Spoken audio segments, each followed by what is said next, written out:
So when a connection reaches this particular state, exchange of data packets, will be started, and the connection remains in this state till one of the endpoints want to terminate the connection. Then one any of the what I'm saying endpoints want to terminate the connection. It can be user or it can be what I'm saying server end who can terminate the connection. So connection is terminated.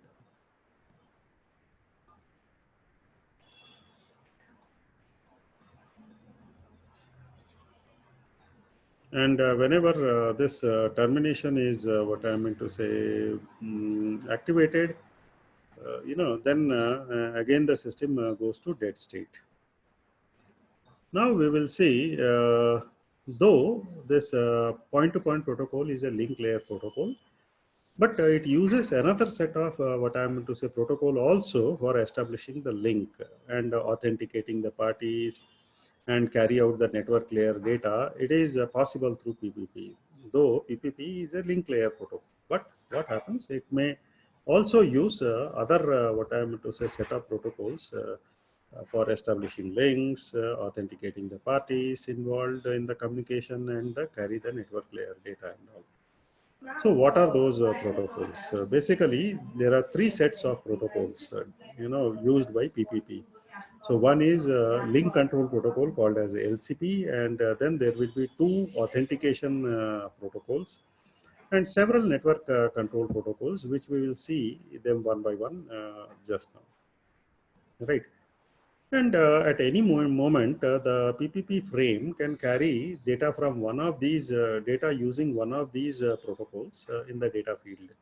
So we will see that in this particular diagram, it is explained very clearly. So this is the network layer, and this is the data from different network layers, layer protocol. So here, network control protocol, which is nothing but OSI, Open System Interconnect Control Protocol, and then Internet Protocol Control Protocol. You have two authentication protocols, which is called as CHAP and PAP. So we'll see in detail, and link control protocol. So LCP is nothing but link control protocol, AP is nothing but authentication protocol, and NCP is network control protocol, right? So basically all LCP packets, the payload field will have the protocol field set to C21. So we had seen the frame format, frame format. In this frame format, we had seen one part was protocol. So this protocol field, which is preceded by payload field. So this protocol field is filled with C0,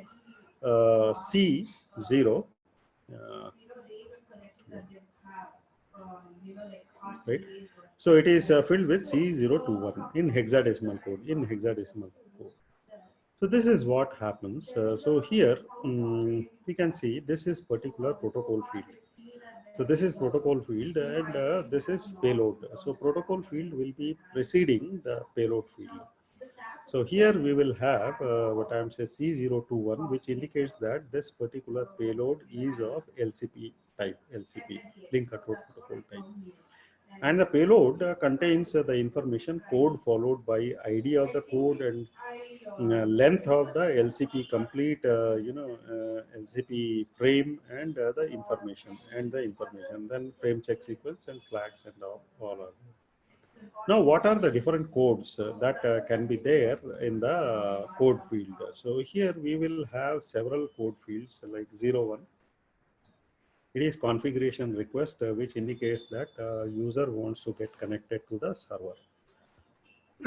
Then we have 02, code as 02, which is nothing but configure acknowledgement. If server wants to get connected to the user, the server sends this configure acknowledgement, what I mean to say, frame, and one or it can also send something called as configure negative acknowledgement, indicating that user does, indicating that server does not want to get connected to the user. Now we have code 4, which is called as configure reject. So it indicates that some of the options which are open for negotiation between the user and the server are not acceptable. So when some of the options are not acceptable, in that case, what I meant to say, we will have something called as configure reject, that is code 4. Now, finally, we have terminate request. So this request for shutting down the line will happen, and once the line is shut, the acknowledgement is generated as terminate acknowledgement. So, which is nothing but accepting the shutdown request. Now we will have something called as code reject. If what I mean to say, some code which is you can see here, the codes are 1 to 9 and followed by 10. A is 10 and B is 11. So out of number of total codes are 11 codes, and if any code is like there 0C, which will be coming under this category called as code reject, because it has not been defined, it is unknown code kind of thing. Then we have protocol reject. Generally, unknown protocol means we have seen that LCP has a known protocol called as C021. But if unknown protocol is there, that like C09009, something like that, it may be protocol, that kind of protocol which is not known will be rejected. Right. Now we have something called as echo request. So echo request is kind of ping message. We call it as hello message to check whether the other end is alive. You got the idea. If other end is alive, it responds with something called as echo reply here. And then we have something called as, to discard the packet, a request will be made, discard request. A request to discard the packet will be taken care. So this is the explanation for code. This code part will have 11 codes, and out of this 11 code, if any other code is asked, code is rejected. Now, we have the scenario here, there are three categories of packets. So the first category, we have what I'm saying, first four packet types. Four packet types means here one configuration request, configuration acknowledgement, configuration negative acknowledgement, configuration reject. So this is for connection, establishing the connection between the user and the server. So first four, they come under first category. The second category will have, that is type 5 and 6 used for link termination during the termination phase. So here in this code, this thing 5 and 6 are used for terminating the link connectivity, Now the last category, it has 5 packets used for link monitoring and debugging. So the last 5 categories is 1, 2, 3, 4, 5. These 5 categories are used for monitoring the link. And of course, if some problem arises on the link, so for its debugging also, these 5 what I would say fields are used, right? And we have seen that length field defines the length of entire LCP packet that I have already discussed here. And the information field contains the information such as various options that are available for some LCP packets and all. You got the idea. And there are many options that can be negotiated between the user and the server. This is always there, and options are inserted in the information field of the configuration packet. So these are the information field is divided into further information field is further divided into 3 fields, which is nothing but option type, and open length, option length, and finally option data. So maximum receive unit or the payload size is by default it is 1500 bytes or 1.5 kilobytes. And authentication protocol we have put none because it is optional, right? And protocol field compression is off, so we do not compress what I'm saying protocol field, and address and control field compression is again off. So now we shall see the authentication plays very important role in PPP. So how exactly this authentication can be done?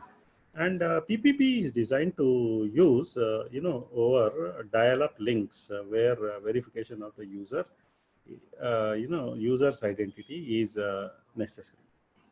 So just how a user gets, identified, it is done by two types of protocols. It is done by two types of protocols, PAP and CHAP.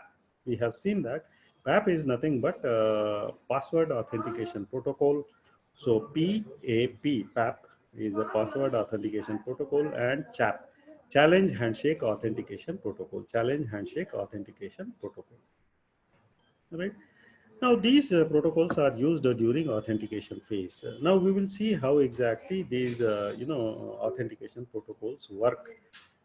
So, we shall see them one by one. So, let us first see password authentication protocol, PAP, which is nothing but a very simple authentication procedure with a two-step process. So, in this case, user who wants to access the server system sends an authentication identification, that is username, and then a password is sent. So username and passwords are sent, and the system checks the validity of the identification and password. That means it checks whether user ID and password is there registered with the server. If user ID is already registered, user is already registered with the server, authentication is accepted. Otherwise, it is denied. Right. So there are three types of authentication packets that are used by PAP, and we shall see how they are exchanged. Right. So here the protocol field, in that case PAP containing PAP packets, it will have this value C023 hexadecimal value C023. So here the three packets what PAP uses for authentication is authenticate request, authenticate acknowledgement, and authenticate negative acknowledgement. So first packet is used by user to send the username and password to the server system. The second is used for system, that is server system, to allow access to the user system. And third is used by the server system to deny the access to the user host. Now this is what exactly happens. So here three types of the packet generated by PAP are authentication, authenticate request. So through this, what I'm into, this is the frame that will be sent from user end to the server system. You got the idea. So where the user will send username, and password will be sent along with the password length of the password. And once this user gets identified or authenticated by the system, it sends authenticate acknowledgement packet, that is this packet, or it may send also negative acknowledgement if the user is not registered with the server. User is not registered with the server. So this is what is there. So here we can see the PAP, if a PAP protocol is being used by this PPP frame, in that case, we will have the code C023 is the code for what I meant to say, authentication protocol, PAP, right? Now we will have something called as a challenge handshake authentication protocol. Now this is a very special case.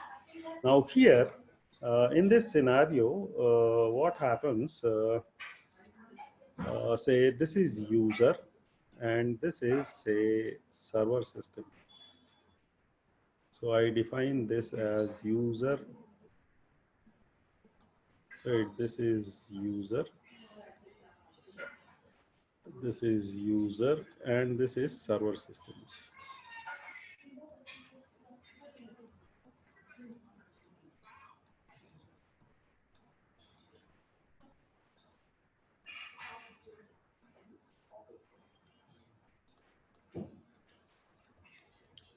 So this is server system. Okay. Now in this case, this user will not send any, what I meant to say, user ID and password to the server. Now what happens? The user will have its password stored here. So password is never exchanged between the server and the user. So this user's password will be stored here, and this user's password is also known to the server. The same password of the user, you got the idea, password of the user is stored here. So password of the user is known to you, and this is the password of the user, password of the user. So password of the user is known to both user, and password of the user is known to the server system also. So in this case, the password is kept secret. Password is kept secret. Now it is never sent online. It never sent online. Now what system does is it sends a challenge packet, challenge packet containing some challenge value. You got the idea. Now some challenge value means this server will send something called as challenge value. So that means from this end to this end, what I'll get is something called as challenge request. In the form of challenge request, I'll have something called as challenge value, right? Challenge value will come to the user, right?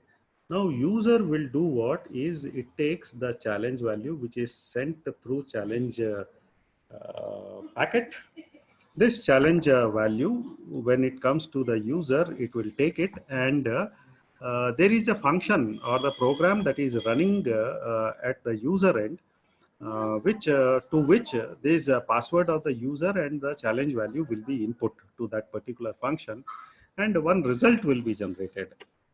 Result is generated. This result is sent to the what I meant to say. This result of the calculation in the sense the function took the input as both the challenge value sent by the challenge value sent by the server system, and it is knowing its own password. User is knowing its own password. So these two values, challenge value and password, are used to for inputting to the function, which is nothing but a small program, and this small program takes password of the user and challenge value sent by the server system, and generates a result, and this result will be sent to server system.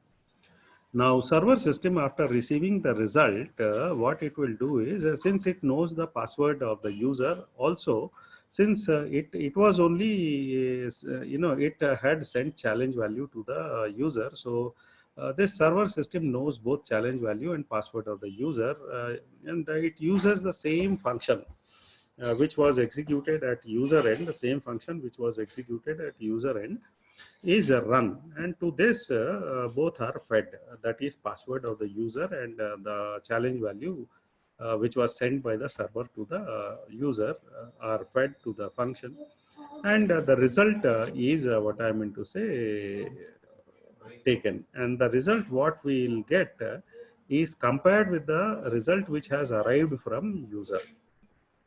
So the calculated, what I meant to say, the result, calculated result should be at server end should be same as the result which has arrived from user end. If that is there, then this authentication happens. This authentication happens. If what I meant to say. Uh,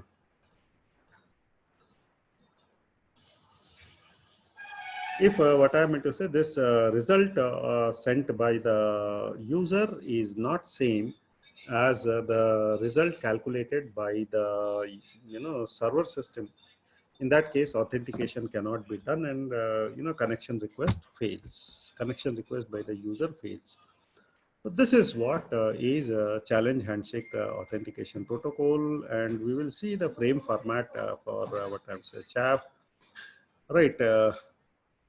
So this is what is there, and if CHAP packet are encapsulated in PPP frame and with a hexadecimal value C223. So if the protocol field contains C23, 223, it indicates that it is a authentication protocol called as CHAP.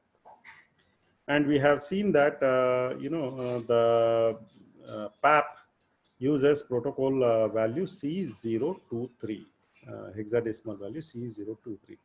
And here CHAP uses protocol value, C223. You got the idea? This is what is used, and there are 4 types of CHAP packets. One is challenge packet, another is response packet, third one is success packet, and fourth one is failure packet. So we will see them one by one. So here, uh, right? So this, what I meant to say, server system sends the challenge value to what I meant to say user. User will take this challenge value and the password which is stored at user end calculates a result, so which is called as a response packet, which goes to the server system.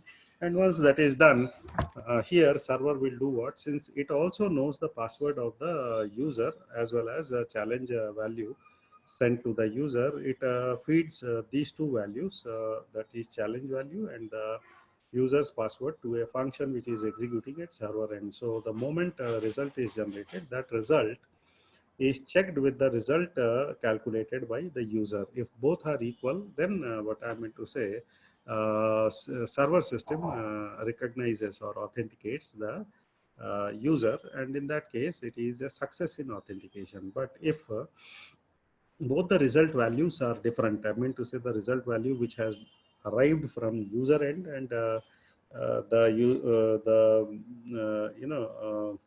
result value which has been calculated by the server system, if both are not same, in that case, if they are not same, means it will lead to failure of the connection, failure of the authentication. So there are 4 types of packets. Here we have seen challenge, what I meant to say, packet, which is sending challenge value from server system to the user. And then we have response value, which comes from response, which contains the result of the calculation which was done at user end. So this is called as response value, and third success is called success packet, where the message comes where server accepts the authentication request, right? Or if authentication is not done, then this is authentication failure.